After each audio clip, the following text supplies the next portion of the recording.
Nos acompaña Luis Garbía, director del Máster de Riesgos Financieros en ICADE. Luis, buenas tardes. Buenas tardes, Marta. Menuda tardecita.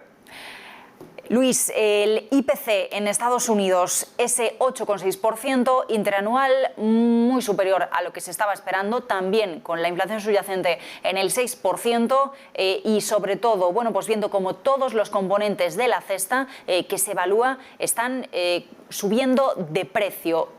¿Qué podemos esperar de la inflación en Estados Unidos? Estábamos pendientes de si había o no tocado el pico en marzo. Lo que vemos es que ese crecimiento, esa presión inflacionaria sigue muy presente. Sí, no, al final todo lo que en origen eran cosas, efectos diferentes, o sea, la política monetaria en estos últimos, o sea, desde el 2008 más o menos los bancos centrales han seguido pasos similares. El año pasado empezaron con, bueno, y con Trump, con los cheques, tomaron caminos diferentes que ha afectado a la inflación de forma diferente. El problema es que al final el mundo está todo mezclado y lo que vamos a ver en Estados Unidos es cómo continúa la inflación, en parte por el efecto contagio de todo lo que está pasando en Europa. Y en Europa lo que vamos a ver es una política monetaria dejándose llevar por lo que está haciendo Estados Unidos. Al final tengo sensación por momentos de que una cosa son nuestros deseos. A mí me hubiera encantado que el Banco Central Europeo siguiera una política monetaria diferente a la de la Reserva Federal. A mí me hubiera encantado también que en Estados Unidos hoy el dato de la inflación no hubiera sido como el que es, pero la realidad acaba de llegar y la realidad lo que nos dice es que la inflación parece que al menos va a seguir durante los próximos meses porque ya no solo obedece a efectos de la política monetaria, sino la parte de la energía, que además es probable que se contagie a temas alimenticios. La inflación está tocando, hay que esperar a los efectos de segunda orden y estamos en una situación, Marta, que cada vez va a ser más complicada, más compleja y más complicada. Luis, desde luego son muchas las cuestiones que tenemos ahora después de este dato de IPC peor de lo esperado. Una de ellas es cómo va a actuar la Reserva Federal de Estados Unidos.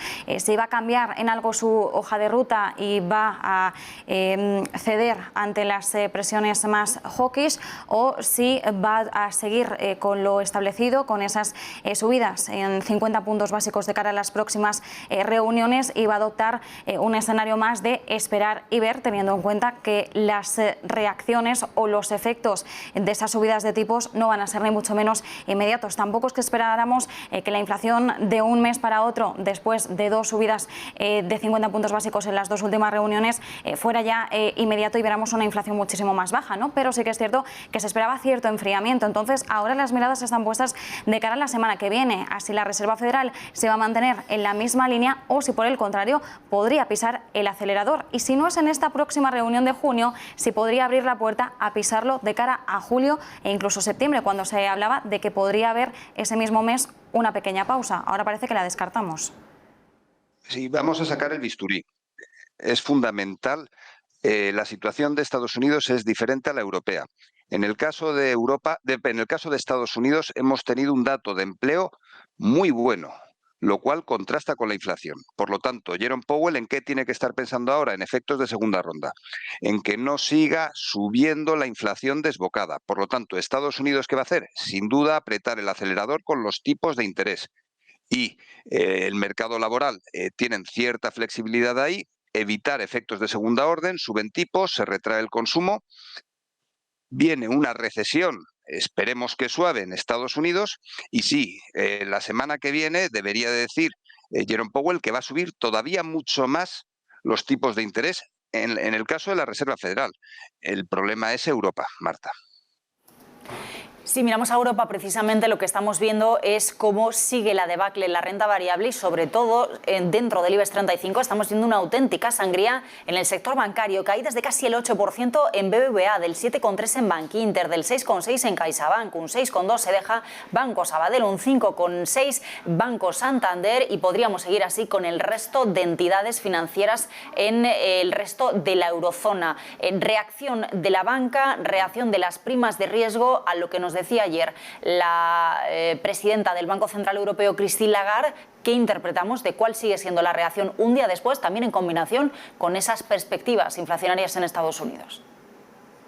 Sí, pues a ver, en Estados Unidos claramente están no resfriados, sino que tienen una pulmonía.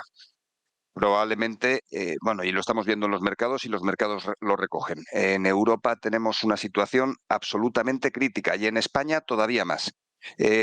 Datos para las familias, que me estás preguntando por mercados, pero tenemos que pensar en familias, porque al final las familias son las que sostienen todo esto. Y voy a empezar por las españolas y luego subo a Europa.